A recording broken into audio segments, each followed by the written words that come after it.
Bruchim Habayim, good morning, Rabbi Rabotai. We are continuing on Masechet Makkot and Daf Chaf Aleph, Amud Bet. The bottom of the Amud, today's Amud is being learned as a schut for Refuah Shema, Rachel Simcha Bad Nahid, should have Refuah Shema, full recovery, Bezat Hashem, Amen.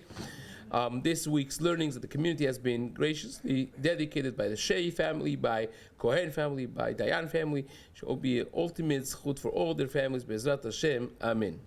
Okay, so we got to quickly review. We went through the first part of the Gemara pretty quick yesterday.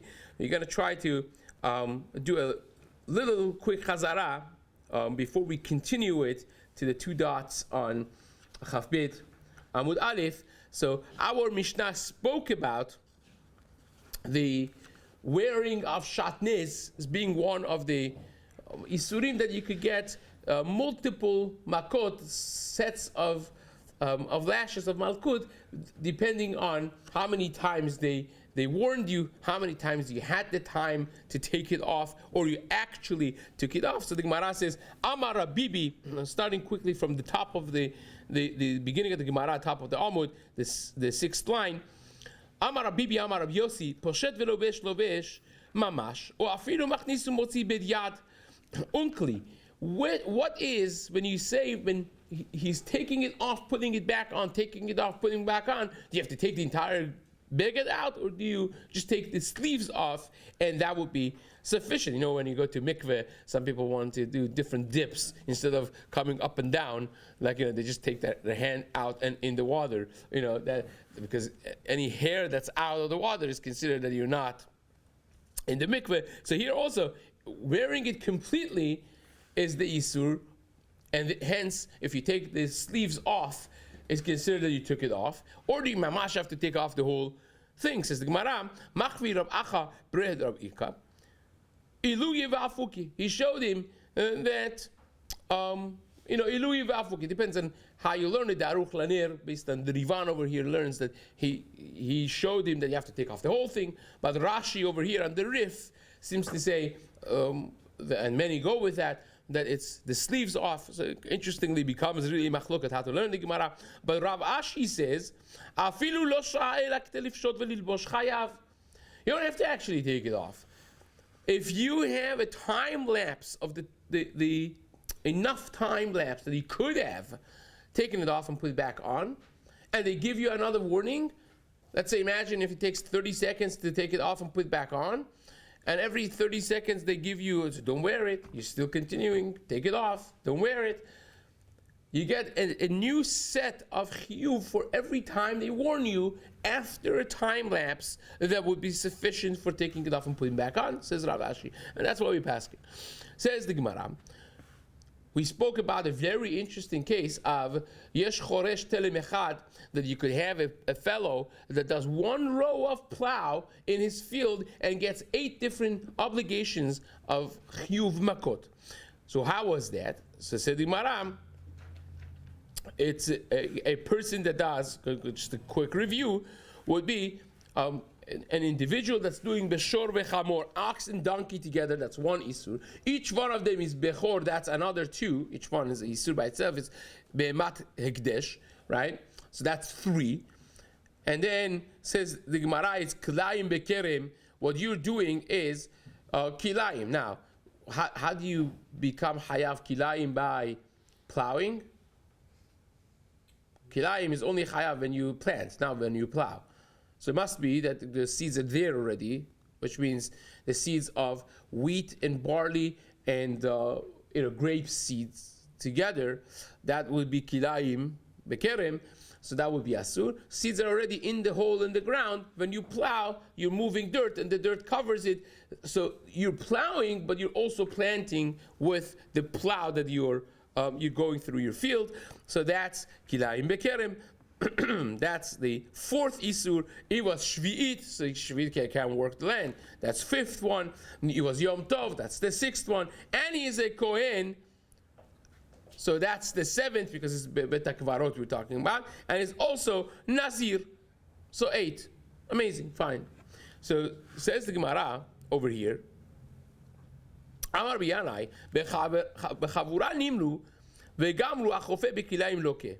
So we had this hot, heated discussion in the Bet Midrash, and we counted up, we decided that if you have seeds of kilayim put in the land by Reuben, and that Shimon comes and covers them, right? Now it would have grown by Reuben just putting it there, right? But now that Shimon covered it, does he also get a problem of kilayim? And I said, we decided, halacha is yes, he is liable for covering them for zri'ah, for plantation of kilayim. So Rabbi Yochanan said, Hazaku Baruch, what's the chidush? It's a Mishnah. You missed the Mishnah. Says Rabbi Yochanan, Lav Mishtatenu, is that the Mishnah? It's clear in the Mishnah. HaChoresh, Yesh Choresh Tele Mechad V'chayav, our Mishnah. That you have a person that plows his land one row and he gets 8 chiyuvim. And one of those 8 is what? Kilayim Bekerem. How did he become chayav kilayim bekerem? As we just said a minute ago, because as he's plowing, he's moving the dirt up and down, and it's covering the seeds that someone else has put there before. And yet we said you get chayav malkut. So you see, you're chayav for plantation of kilayim by just putting a cover of dirt on top of the plants, on top of the seeds that have been put there by somebody else, and that will become chiyuv as well. So what are you teaching me, Chacham Yanai, Rabbi Yanai? It's a Mishnah. Rabbi Yanai doesn't pull back. He says, well, if I didn't tell you the halacha, you would not be able to go and learn the Mishnah like that. You only thought about this because I told you the halacha. Now you went and you found it in the Mishnah. In other words, he agrees with him that the Mishnah seems to be saying that, but he says, well, don't take credit for it. I said the halacha and you found it in the Mishnah, right? So that's exactly what he tells him. He says, if I would not uncover this for you, ilav de dalai lechachaspa mimashkachat markenita tuta. Gives him an example. It says, if I wouldn't take this piece of cheres off, you wouldn't find the diamond, the pearl beneath it. You found it because I said the halacha. So now, Rabbi Yochanan said this to Resh Lakish, what happened between him and Rabbi Yanai. Resh Lakish says, I'm not impressed. You're lucky, a big person, Rabbi Yanai, praised you for the hidush that you said in the Mishnah. If Rabbi Yanai would not say that, I would say that the Mishnah is bichlal not a support for the halacha of Rabbi Yanai. Rabbi Yanai says by covering it, you get hayav. And you say, Rabbi Yochanan, my chavruta, my brother-in-law, you say that the Mishnah, our Mishnah in Makkot Chaf Aleph, is a raya for that? No, it's not. Our Mishnah simply could be like the Shita of Rabbi Akiva, and there's no raya from that to Rabbi Yanai. Says Resh Lakish, Ilav de kilsach kavra rabbi, if someone like Rabbi Yanai would not praise what you said in the Mishnah, the way you learned the Mishnah, hava amina, I would say, matnitin mani Rabbi Akivai. Our Mishnah is Rabbi Akiva. It's nothing to do with Rabbi Yanai. The Amar, he holds, Hamkayem kilayim loke. If you keep kilayim in your sadeh, you will be loke. Now, you ask, how would you get lashes for keeping something? Is lav she'en bo ma'aseh. The Tosafot over here says, it means that you see the kilayim in your field, and you go build a wall around your field protecting it. So you did something to keep the kilayim safe and sound. That's when you get malkut. Other Rishonim say, we're not talking about real malkut over here. We're talking about the fact that it's asur. If you see it, you have to take it off. If you don't take it off, you may not get malkut because you didn't do anything, but you're over on a deoraita by keeping kilayim in your sadeh, in your field, right? So however you slice that, according to Rabbi Akiva, the noticing of kilayim obligates you to take them off.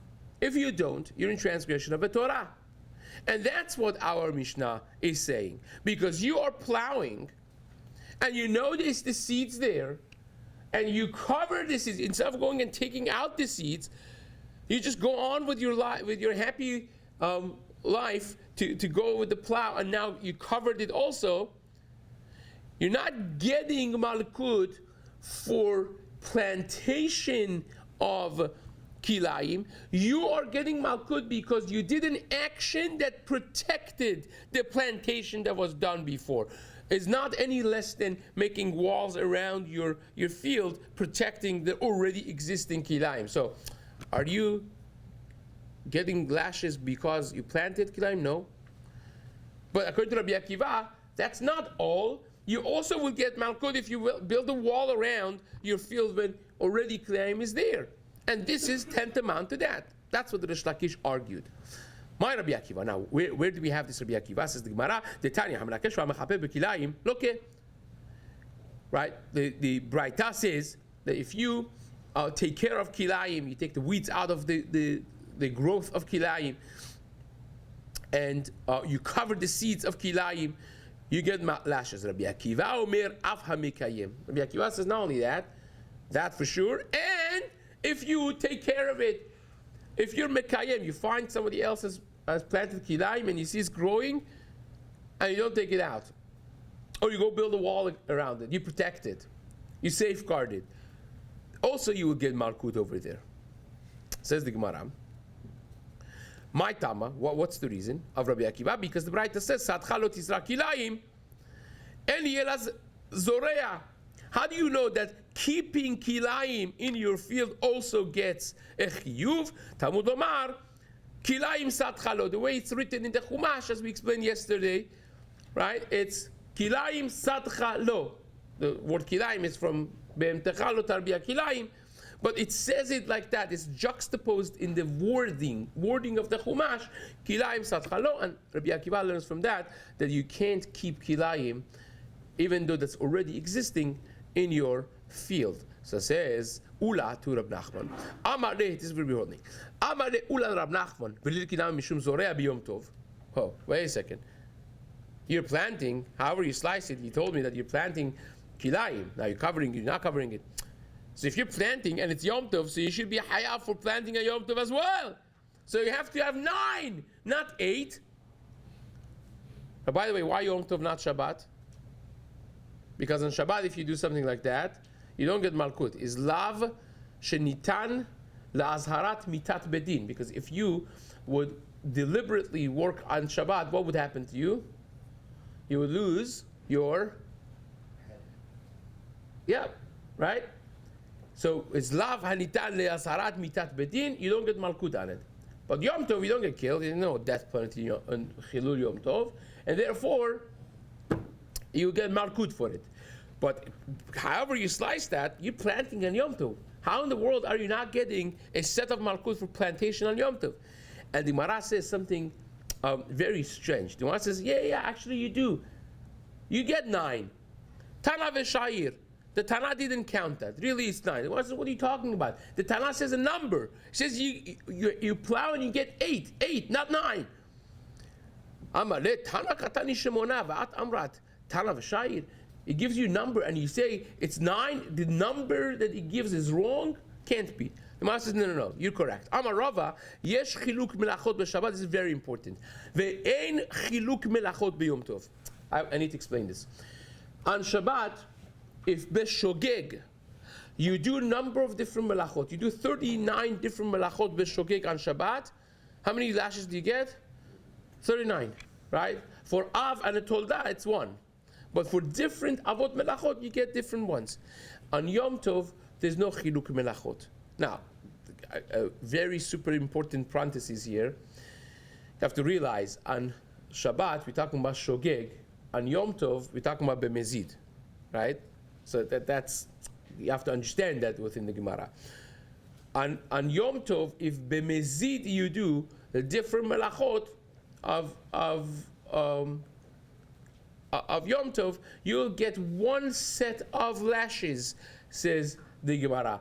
En chiluk melachot. The Torah says don't do melacha on Yom Tov. And you get lashes if you do a melacha bemezid on Yom Tov. But unlike Shabbat, that if you would beshogeg, accidentally do several different melachot, you will get several different chiyuvim. Over here, you don't get several different, you'll get only 1. Amar le, says Ula, he answers to him, he says, That's good answer. I accept that. Adate, this is it. It's a good answer. The Gemara says, what? This is it? 3 lines up. Itve Abaye. Abaye asked the question, seriously? There's no chiluk melachot on Yom Tov? Since when there is no chiluk melachot Yom Tov? I'll give you an example that there is. There is a Mishnah. Gid bechalav, gid anashe bechalav Yom Tov. If you get gid anashe, right, the sciatic nerve of an animal from the back foot, and you cook it with milk on Yom Tov, how many chiyuvim do you think you get when you eat that? How many? 2. I would say 2, or maybe 3, right? The Mishnah says 5. How did you get to 5, right? Let's count. Lokeh chamesh. You get 5 different malkuyot. Why? Mishum ochel gid. First of all, al ken lo yochlu bnei Israel et gid anashe. So you're eating gid anashe, that's 1, right? Velokeh mishum mebashel lo Yom Tov. You also get lashes for cooking on Yom Tov. Well, you'll say, Rabbi, cooking on Yom Tov is mutar, ochel nefesh. Yeah, ochel nefesh is only mutar when you're cooking something that's mutar to eat, right? If you're cooking something that's asur to eat, that's considered cooking for no reason. And cooking for no reason, right? According to Bet Shammai, we're going over here, right?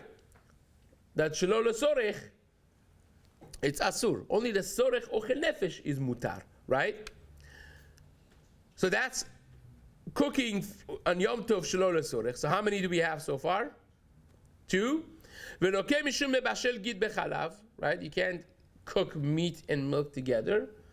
So cooking gid anashe, which is part of the animal, with chalav is another isur, right? That's 3.